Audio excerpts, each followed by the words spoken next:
Is the mic working? It is turned on. You good?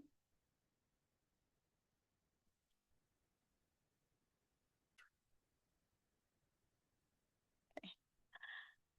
What is the difference between these two books? By raise of hands, how many of you would like to read Powerless? Okay, now how many of you would like to read Fourth Wing? Although these pictures might look similar, you truly can't judge a book by its cover.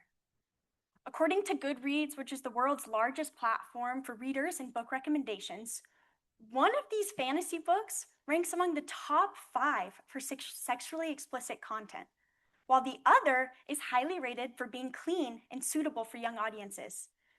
Do you know which book you picked? Books can be just as, if not more explicit than movies, and should be required to have age ratings and content warnings to ensure that readers know exactly what lies within its pages. As a reader and lover of literature, I have had many surprising encounters with the inappropriate content that is found within many of today's books.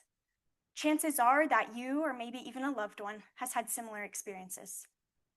Today, with 2 compelling points, I will show you the need for a rating system in the world of literature, as well as steps that we can take now to make them the new standard. Too often, parents of readers, and even readers themselves, have no idea the type of material a book contains until it is too late. A few years ago, while on a phone call with my 12-year-old niece, I remember being shocked to hear about some of the inappropriate books that my young niece was allowing into her mind. She was completely unaware the negative effects this type of literature would have on her life. Our current system is failing. Simply placing a book in the library in the youth or young adult section doesn't give readers, parents, or anyone for that matter enough insight into what the book actually contains. This isn't only concerning for youth and parents, but especially for us young adult readers.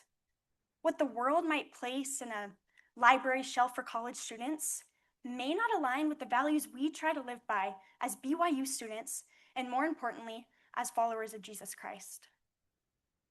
In today's book market, sexually explicit content is gaining popularity, particularly among young adults. Many argue that this type of literature is harmless. However, new research shows this is simply not true. Cara Pelt, a Canadian author for Focus on the Family, states that reading erotica can be just as harmful as watching sex tapes and can negatively impact our current as well as future relationships. Further evidence is found in an article by Fight the New Drug, which states that the constant exposure to sexual intimacy found within literature can lead to a pornography addiction. Now, I know that you and I are not actively seeking out this type of material, but we're often exposed to it anyways in the literature we read.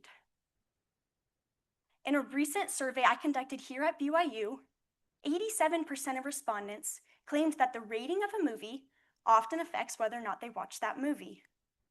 Providing a rating system for literature will give us readers that same level of agency and allow us to make informed decisions. Book ratings should be advocated for and started. For movies, it began way back in 1968 when the first ever film rating was released.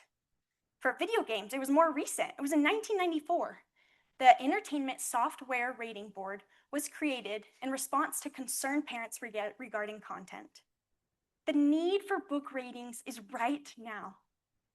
Despite this urgency, there are 2 prevalent arguments made against this movement. The first, that it is a form of censorship. Censorship is defined as the suppression or removal of works of art or literature from the market. Ratings won't be removing anything from the market. Rather, they will be adding information which allows us to make informed decisions.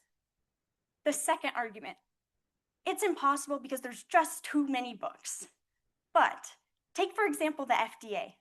If the FDA can label every food available on the market to protect us physically, why can't we do the same for every book on the market to protect ourselves mentally? Change needs to start, and there's no better time than right now. We can start by supporting organizations that share our vision. Common Sense Media, for